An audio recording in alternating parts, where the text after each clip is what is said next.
Welcome to the First Time Homebuyers podcast. One of the first steps to home ownership is choosing a real estate agent. I'd like to go over a few ways you can find an agent and the types of questions you can ask. I also have with me Monica, who is a real estate agent and can give you some additional insight into what to look for.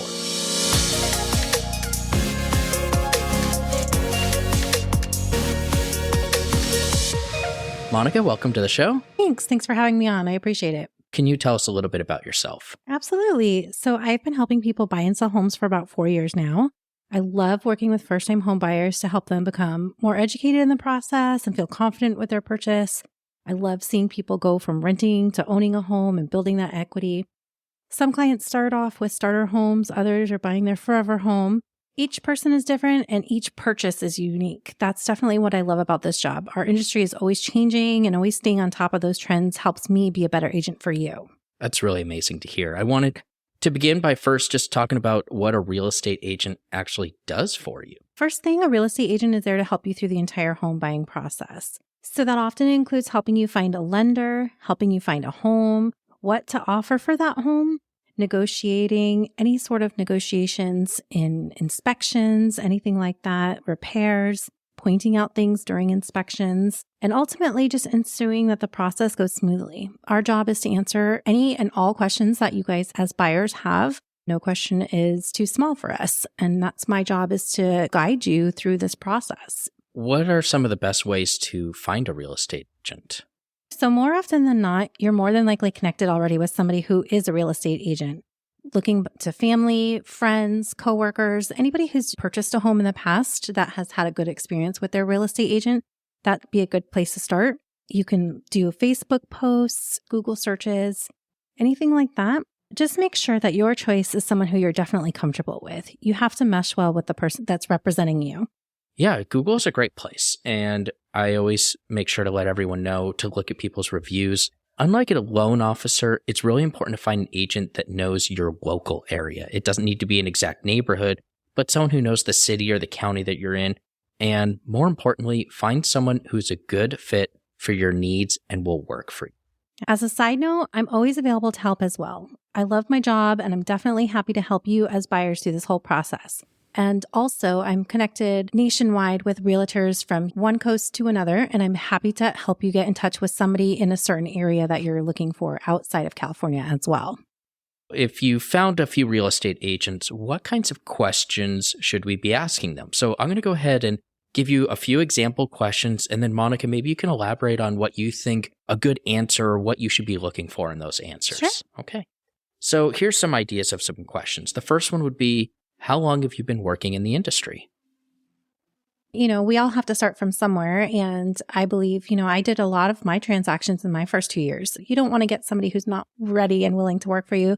There's no problem at all with somebody who's been in the business for 2 years or somebody who's been in the business for 45 years. It really just depends on their motivation. And you want to find somebody who's going to work for you, no matter how long they've been in the business for. So personally, in my first couple of years of real estate, I did so many transactions ranging from first-time home buyers, which I absolutely love, to investors, to land. It just depends on how hard you're willing to work. And I, as a first-time agent, was willing to put all my energy out there and just get the deal done for my clients and learn as much as I could. And in this industry, it's an ever-changing industry, and you just want somebody who's always going to be learning and always going to be keeping up with everything. And again, a seasoned agent is just as great as a non-seasoned agent. Yeah, and so I think what you end up finding is that someone who's maybe a little bit newer to the industry often is paired with a mentor, so someone that does have a lot of experience. And so I don't think that should automatically disqualify. And then you may get someone who's got 10, 20, 30 years of experience, and they may be a perfect fit for you. Or maybe they're just not as into technology, or they have a team and they have you work with maybe a junior member. They're just not into educating. Really, it depends on what you're looking for. So I think the experience thing maybe isn't as big of a question that you need to worry about. Just understand that if you have a more complicated purchase, this may be the opportunity to work with somebody who's more experienced. So I think that's great. This next question, I think, is one of the most important ones. And this is, what types of buyers do you primarily work with? That's good to understand what types of homes they're familiar with. if they mostly work with low-cost housing versus luxury homes, there's a big difference in how you operate. So for me, my core group is first-time homebuyers. I absolutely love working with first-time homebuyers. I love educating them through the process. It's not like buying a pair of shoes. You're definitely buying a huge investment. And I want my clients to understand the process, whether they're young or if they're older and they're more established in life. You're still going to be a first-time homebuyer with many questions. And I love taking these first-time homebuyers through these journeys. There's one other group, which is VA buyers. And VA buyers, I always like to think, are a little bit in their own category because there's a lot of nuance with even a first-time VA homebuyer. How's that different than some of the other types of homebuyers? So VA is a little bit different, and I love working with VA. I have much respect for our military and much respect for our military families as well. It's definitely a process for them. VA buyers actually have more guidelines that they have to follow. Yeah, and so they have their own loan type. There's a VA loan specific to them. The appraisal itself also has different things that are called out. So you really need to understand the VA process in order to really take care of them. And a lot of VA buyers are first-time home buyers. And so they're all kind of grouped into that first-time home buyer, but they're also VA. So it's even more education that they'll typically need.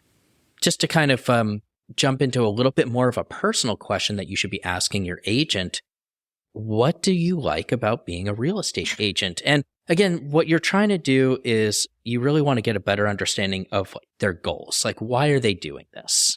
For me personally, I want somebody to guide me through the process, especially because this is a big investment. You know, you want to make sure that it's a good fit for you, like we said before. If you want somebody who's going to educate you, then that's important as well. That's something that has to be determined right away for you guys to have a good fit. And I feel like once you have a good fit with your agent, it's going to be more like a friendship, hopefully, for you guys as first-time buyers. And I think one of the things you can probably do when you talk to your agent or you're interviewing agents is ask them, what kind of additional education are you taking? Education is a big part of real estate. This job is never, ever going to be the same. It's going to be ever changing. Every day, something new comes up. And for me, it's important to keep up with the education and keep up with everything that is coming forward to us as agents because it's the best way that I can represent my buyers. Now, for me, I have been certified in first-time home buying. I've been certified with new home construction. I've been certified in helping VA buyers.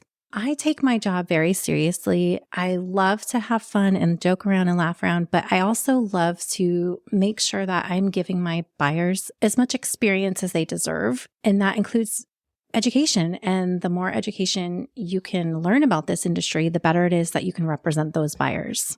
And I think that's a really great point. So you want to look for someone who's looking at this as a long-term career. Yeah, I totally agree. Absolutely. And now the next one here is also really important because this really depends on you as a person, your personal life, and how's that going to mesh with your agent. And the question is, what is your communication style and method, and how often will we be talking? So it's really important that you make sure that this aligns with you. Do you prefer email, text, phone calls, FaceTime? You should definitely be on the same page as your agent. And this is something that you should ensure right away so that you set the tone for how you will be communicating with them. This is very important because this is going to set the tone for how often you'll be talking. It's going to ensure the consistency of your communication, and it's all going to be based off of your schedule. So as an example, I actually had a client who was in Japan and his wife was here and we were selling their house, and Japan is about 12 hours ahead of us. So we actually had to work off of the Japan schedule. He was military and we had very limited time to talk. And for us, that meant 10 o'clock, 11 o'clock at night here, but it was his morning there. And so that's how we got it done. That's how we were able to communicate. And they definitely communicated that with me right from the start. I think that's the big key there is right from the beginning, that expectation was set and they made sure that they would be able to talk to you at 10, 11 midnight because that's the time frame that they needed. And I can guarantee you some agents just flat out refused, and that's okay because some people are 9 to 5. Other people are more flexible in their hours. And that's just really what's most important is just finding an agent, like I said before, who works with you. Not everybody works 12 hours a day. Not everybody works evening hours. Not everybody works morning hours. So it just depends on what you communicate to your agent and how they communicate that back to you. But communication is the biggest thing in this industry. If you're really comfortable with texting, you want to make sure that your agent is comfortable with texting. And so make sure you set that tone at the very beginning and really ask what their preferred communication method, what times they're going to be available. Absolutely. And that way you can make sure that that's going to work with you, because they could be a great agent, but if you guys never can connect and talk, they're not going to be able to be a great agent for you. And so communication is super important. But this next one here is all about our first-time home buyers. And this is the question. I'm really new to this process. Do you work with a lot of first-time home buyers? And this is where you could check their ego at the door. If you don't feel like they're there to help you and educate you in the process, it's probably good to move on. Some real estate agents don't want to work with first-time home buyers because they prefer working with investors or people buying vacation homes. And that's totally fine. Just make sure you're working with somebody who's going to take the time to educate you through the process, how you need to be educated. If you know that you need to be handheld through the whole process, that's completely fine. But you have to set those expectations right up from the beginning. I think if you hear them using lots of acronyms and not explaining it to you as they're talking to you, they may be just less experienced working with first-time home buyers, and it may be a tougher transaction because they'll expect you to know some of these things that they just kind of have been working with for years. And maybe. so true that actually happens more often than you'd think, because we as real estate agents, on the daily are talking real estate lingo all the time. So if we let something slip and you don't know what it is, please absolutely ask us what it means, because you should know what you're being told or taught or how we're speaking to you. Sometimes our lingo just gets mixed up into our daily conversations with our clients. We forget that you guys are first-time home buyers, and we want to make sure that you guys understand what we are talking about fully. And if that agent gets frustrated with having to explain that to you, it may not be the best fit. The next question is, what's the market looking like right now? What should I know? Now, here's where you're testing their knowledge. You've already told them you're a first-time home buyer, so listen and pay attention very carefully. This is where you want to ensure they're explaining things in a really easy way to understand. Yeah, real estate agents should be able to tell you about homes that they've recently helped other buyers with and how those have gone. They need to give you real-world examples of the market. For example, recently we had a transaction where we were able to get $25,000 in seller credits. A year ago, that wouldn't have been possible. And that's because we know the market and we're very intimate with all the nuances and changes that are going on, and we're able to get the best deal for our buyers. Absolutely. So you want to make sure that once you're writing up offers, you're not writing something that's crazy above asking price, or you want to also make sure that you're not lowballing them as well, because they may have done their own research and hopefully they've established where the fair market value is for everybody. And that's something that is important to know, is the market in the town and the neighboring areas that you're looking into. Nobody's got a crystal ball. No one knows what's going to happen in the next month or 2 or 3, but they should be able to say, based off of trends, this is where I see things. Based off of my colleagues and other things I've been doing, this is what I'm seeing. Absolutely.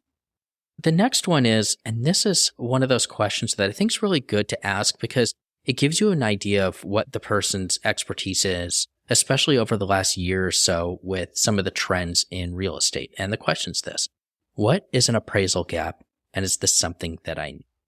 All right, so in like an ever-changing market, homes may not appraise or be valued at what you actually offered. So let's say you put in an offer for $400,000 and the home appraised for $380,000, meaning it's less than you were willing to buy. Now, an appraisal gap means that you're willing to put in an offer for a certain amount of money over what it appraises for, so that you don't have to negotiate the price again if it appraises below your offer. This is really important to ask because if the agent can't explain this to you or they don't understand it, you're likely going to have more difficult time. This is just one example of a type of scenario that we've seen a lot in 2021 and in 2022. But any agent who's been representing buyers during this time should be well-versed in this strategy. And now into 2023, we're also seeing seller credits. So that would also be a good question to ask is, what are seller credits and how can that work for me? Exactly. Not all sellers are willing to give credits, but some of them are willing to actually help and give credits for you as buyers for closing costs or repairs, stuff like that.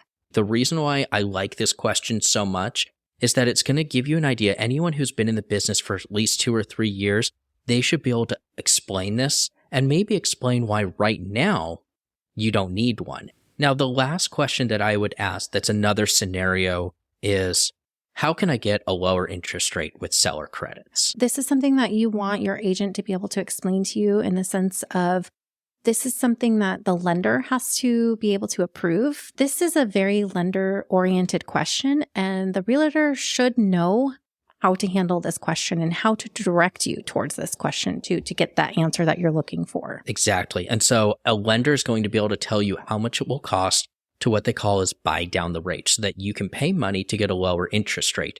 That can be out of your pocket, but it could also be from the sellers. And your agent should be able to explain how that process works of asking the seller to help pay that down. But the lender is ultimately going to be the one that's going to tell you how much that is and what kind of interest rate you might be able to get. With an agent, it's important that they also aren't afraid to ask for certain things as well, because you never know what could happen if you ask for seller credits. It's important that you have a realtor that is going to work with you and the listing agent and your lender to make sure that you get into the home that you deserve and it's within your budget. Absolutely. The last question here, and this is really if you've started really feeling confident in what they've said, is simply, what do you need from me to get started? And again, only ask this if you're ready to get started. So what kinds of things should the real estate agent let you know they're going to need? They should definitely be asking you right away if you're working with a lender already, because working with a lender is like the first step, absolute first step that you need to get in order to buy a house. So your realtor should be asking you right away if you're working with a lender already, because this is the most important part of the process. Now, if you're not working with a lender, they should usually have a few lenders to recommend. I personally love recommending lenders to some of my first-time home buyers. I work with a variety of different lenders who specialize in many different things. VA, first-time home buyers, and there's so many different first-time home buyer programs out there. It's so important for you to communicate that with your realtor as well, that you're looking for somebody who can help you with maybe down payment assistance or any sort of financial help that you might need. It's super important to stress that. I think that's a great point. Those first-time homebuyer programs are very much tied to the lending side. And so you want to make sure that you have a lender who's comfortable and has experience in working with first-time homebuyers. Right. What other information are they going to want from you after you've had this call and you're like, let's get started? What are they going to need in order to start helping you find a home? So as an agent, we want your contact information and what you're looking for. And be realistic. We want to make sure that we're getting you into something that fits your needs and your wants. If you know that you guys are smaller family and you don't need 5 bedrooms, then tell them 2 to 3 bedrooms. We want to know what size home you're looking for, what areas you're looking for. And that actually is best if you can narrow down areas. I actually had somebody who told me that they wanted to live in California. Well, California is a very big state. So if you can narrow it down to certain areas, and don't be afraid to change your areas or your needs and your wants, because once you go out there and you start seeing houses, it's definitely important to tell your agent what works for you and what didn't work for you about certain houses. It's important also to rely on your agent as the local expert to maybe say, these are the things I'm looking for. What neighborhoods or areas do you think would most align with what I'm looking for? Absolutely. And keep in mind, you want to pass information on to your real estate agent that's going to help them create these lists of homes for you, like your commute to work, if you want to be close to the freeway, if you want a community pool versus not a community pool, but also be realistic in your requests. I've been down that road where I definitely wanted more things than I needed, but then I realized going into the process, you definitely have to know what you need more than what you want.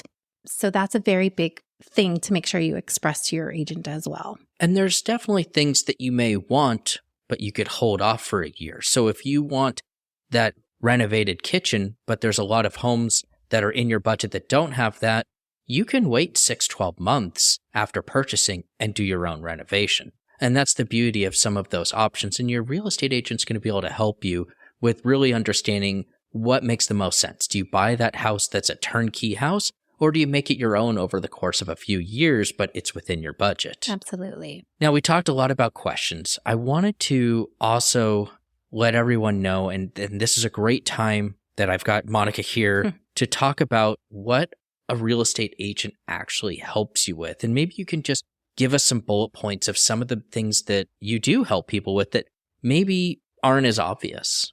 Oh, absolutely.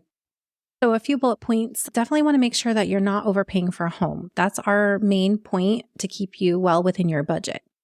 Agents are paid on commission, but they have a fiduciary duty to you as buyers. It just means that they're looking out for your well-being financially. It's your money, your home. It has to be right for you, not for us.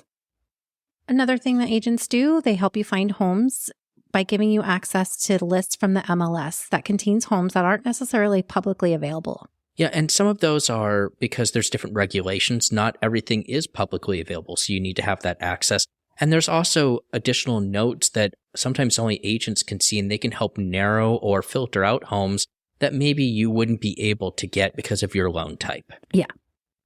So another thing agents do are they look into homes that you are interested in to see if it will qualify for your loan program specifically and what non-public information is available that you may need to know. Things like a death on the property or tax rates, etc. Another one is during the home tours, actually pointing out things about the house that are important or could be an issue. Absolutely. Real estate agents tend to end up seeing a lot of things, and they're able to spot problems that a first-time homebuyer may or may not be aware of. Exactly. From walking through just hundreds and hundreds of homes and doing so many inspections that they tend to have a good eye for things. And so it's always great to have a good agent with you when they're looking at houses to get sort of that almost like pre-inspection. Agents help find trusted contractors for everything from inspections to repairs.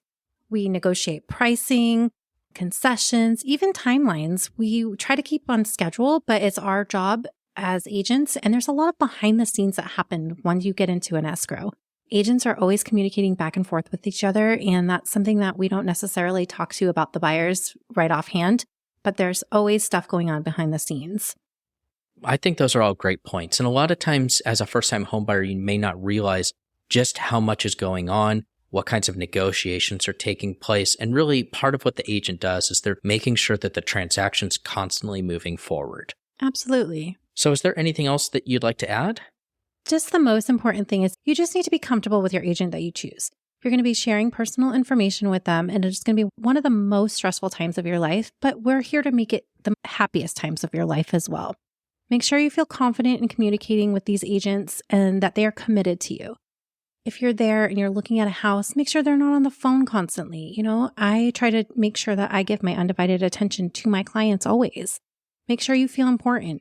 Ask a lot of questions and don't be embarrassed to ask anything. There's so many questions that is going on through first-time homebuyers.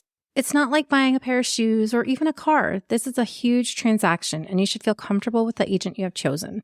Listen and take their advice. They've done this a ton of times and they're trained and licensed. Personally, for me as an agent, I'm always there to answer any and all questions you guys as buyers have.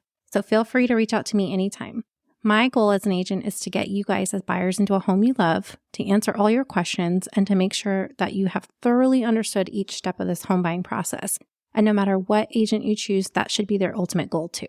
I think that's great advice. If you have any other questions or want to know anything else, feel free to visit us on our Facebook group, on our website. We love to hear feedback, or call or text, and Monica's available. What's the best contact information for you? Sure. Call, text, email. My phone number is 951-395-1848.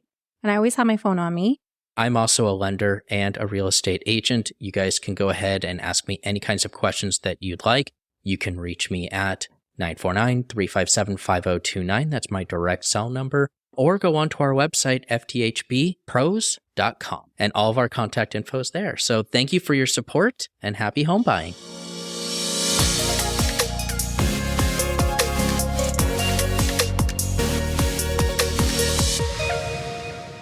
Philip Mastriani's NMLS number is 214-1541. His DRE number is 02141890 and is with Pacific Patriot. Monica Mastriani's DRE number is 02099257 and is with Legacy Homes Realty.